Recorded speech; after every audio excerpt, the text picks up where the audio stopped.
Len, I want to talk to you today about AI because it's getting quite big at the moment, isn't it? And like, what's your take on it? Do you use it within what you do? Clients programs, food plans. Yeah. So I think, like I said, I think we all know about AI. We hear it a lot more now, especially over the last like 2 years or so. It's kind of AI this, AI that, and like I say, we know it's here to stay. And it's only going to get better and better and better. So yes, I do use it. I will be honest. I try not to be too heavily dependent on it. Yeah. Because I find that I want to still be able to do what I've always done my whole life, and that's use my brain.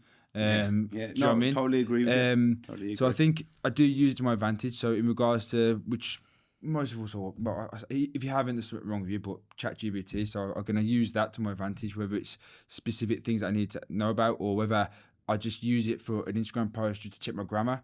Like, but I'll never be that person and think, right, write me a post about fat loss, or because then that means I'm not being me. I'm not being my unique self. And I think it's there to use as a tool. I mean, I'll give you a classic. But it's also important the information that you put into it to get the answer that you want.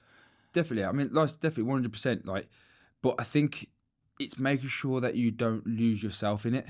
Yes. I mean, So you're basically just repeating what an AI has told you. Give an example, right? I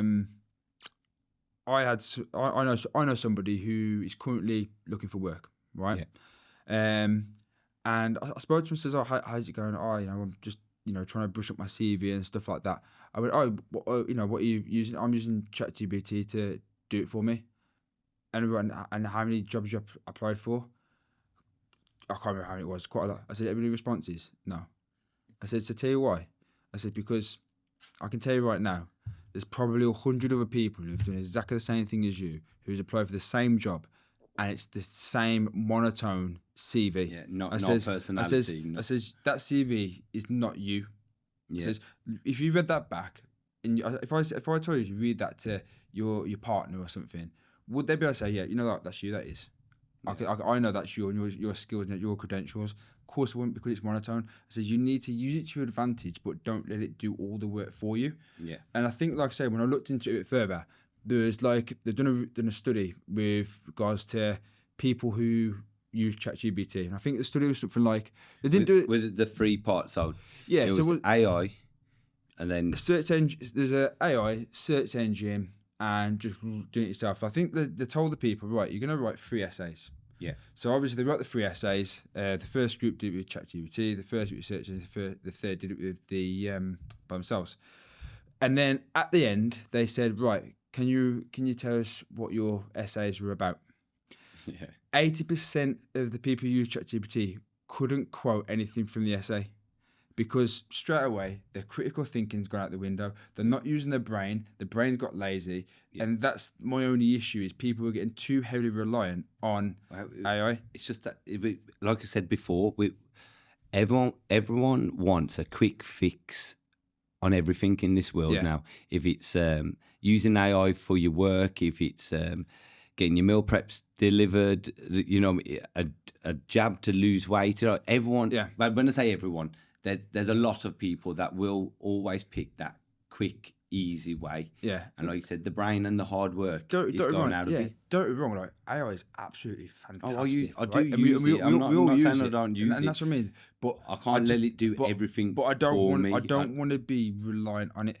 Because I remember, one of my mentors said to me, when it comes to social media, he goes, if you rely on your social media, wake up tomorrow morning, your social media account's down, what are you going to do? Yeah. And that's what I mean, right? Yeah. Same as with AI. If you've been using an AI tool all your life, or use it for a while time, and then tomorrow it stopped working, what are you going to do? Yeah. What is you going? And if you've been using that and your critical brain thinking's gone, how are you going to communicate to somebody? Yeah. If I've written an essay and I can't even word it back to you, then they're going to think, well, yeah. Can you imagine you let AI write a diet plan for you. You've sent that straight to your client. She comes back and asks you a question about the diet plan, and you can't answer it because you didn't even write it. That's what I mean? And I'm not saying I don't use it to help me work out calories, etc. Because I do, but I can't let it do my work for me, because there are things that I know that work, you know, certain foods, etc., that I know AI wouldn't use. Do you know what I mean? There's a very generic system to it. I think if you continually prompt it a certain way, it's going to potentially chew out the words that you want to hear because you prompt it a specific way, rather than actually, you know, actually breaking it down to what you actually wanted in the first place.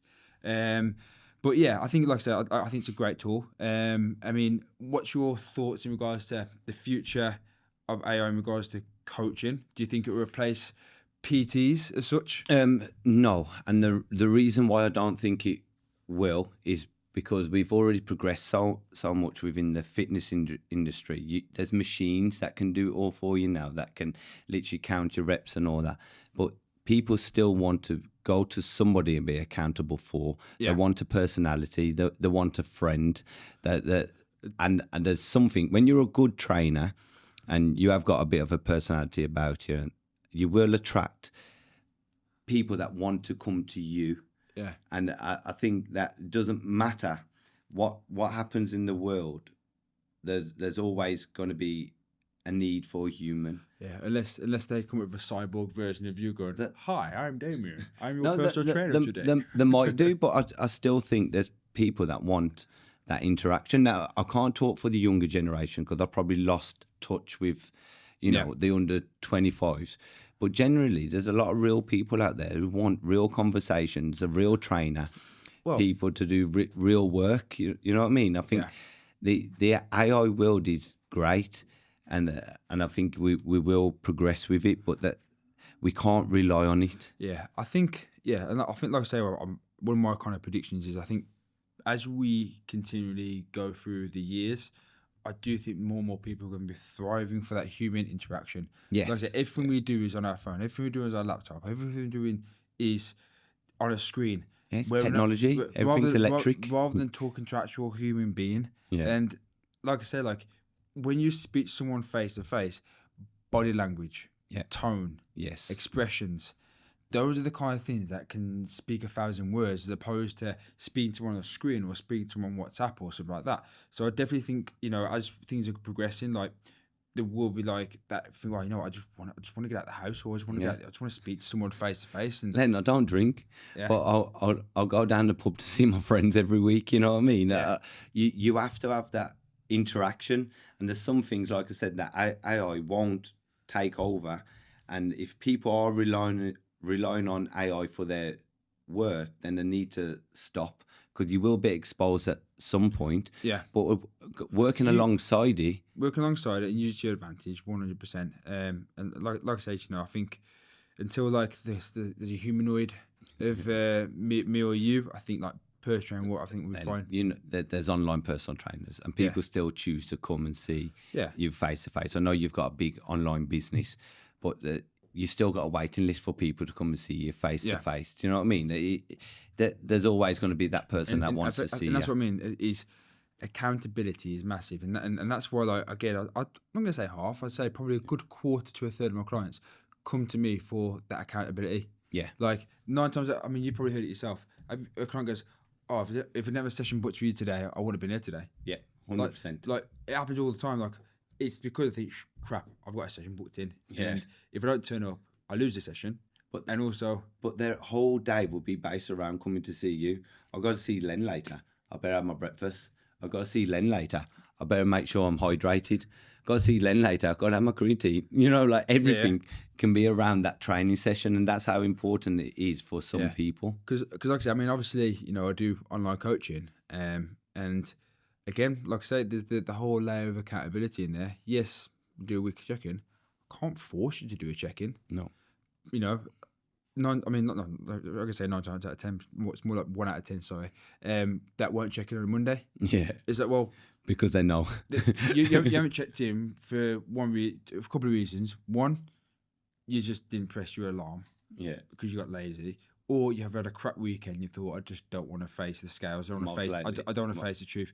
Or you're going to come up with some kind of excuse. Yeah. Like, I know it's an excuse. Like, because if you value something highly, if you're on top of it and you're doing incredibly well, you want to show. You'll be like, you know what? I want to show that I've dropped that. I want to do my photographs so I can see the change from last week. If you've had a crap week. You ain't gonna do that. Yeah. And it's like when I look with a PT, like I did with my client on Tuesday. I'd been away. I was like, going away today. Yeah. And she's like, oh, do we have to? Like, I'm like, yeah. We I'm have like, to yep, do it. sorry. I'm like that. Yeah, I'm like, sorry. I like to surprise them. I'm like, well, let's get them today, and they're like, what today? I can't do next week. No, because I'll forget. Yeah, so it's like, no, do it today. And that's what I mean. And that's the beauty of it. Whereas if you're doing like through like AI or doing like an online coaching, you haven't got to do it. Yeah, you can choose not to. Yeah. And like I say, I'm quite lenient with some of my clients because I've had online coaching myself, and you know, I know that if you miss your check-in, that's it. You won't get you miss it till next week, done. Yeah. Whereas I will sometimes be a bit lenient here and there, give or take. Not all the time. Sometimes I'm like, you know what, you missed your check-in, I'll do it next week. Well, it depends on the person, doesn't it? Yeah. You know, if you've had someone that's a great client, they've done 6 in a row, and you know they're good, and they've had a little blip, and you're like, you know what, few days, get yourself back on track, and we'll. It's a genuine, you know, like you have to be a bit genuine, but like I said, at the same time, I also had to explain to someone before, like, I've also got other clients to attend, so it's not my job to check in. Like, if you didn't check in, that's on you, not me. So you're gonna have to wait till next week because I've got other work to be doing right now, and that puts me behind because you. Oh, you know what it's like, Len. Every hour of our day is accounted for. We don't have the time. Well, that's what I mean. Like, you know, it is like realistically. I mean, obviously, I'm not saying like, you know, we've got like the best job in the world as well, but you know, I do really do love my job. Like, but generally speaking, you do not switch off from the moment you wake up to the moment you go to bed. Yeah. You know, and I can speak to that for all business owners. If you run your own business, you do not switch off. Yeah. Like, even if you're on holiday, there'll be probably a small element of you that's still thinking about. You're always plugged in somewhere. Still plugged in somewhere. Or if you know, checking over, you know, your finances, make sure you've been paid, or make sure your staff are doing the work. You're not fully switched off. When you're training abroad, when we're on holiday and stuff like that, how many times have you gone up to somebody and subconsciously you've gone, mate, why don't you try it this way? Because you know, you can do that better. I'm like, fucking hell, Damien, shut up. You're not at work now. They don't want your help.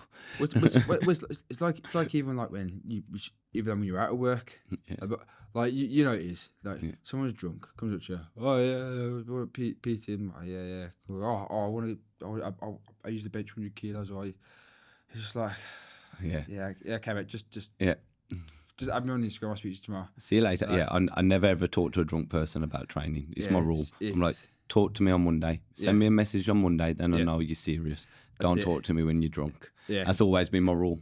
Yeah, and like I say, it's just you get a lot. It's just like, it is. I don't know. I'm sorry.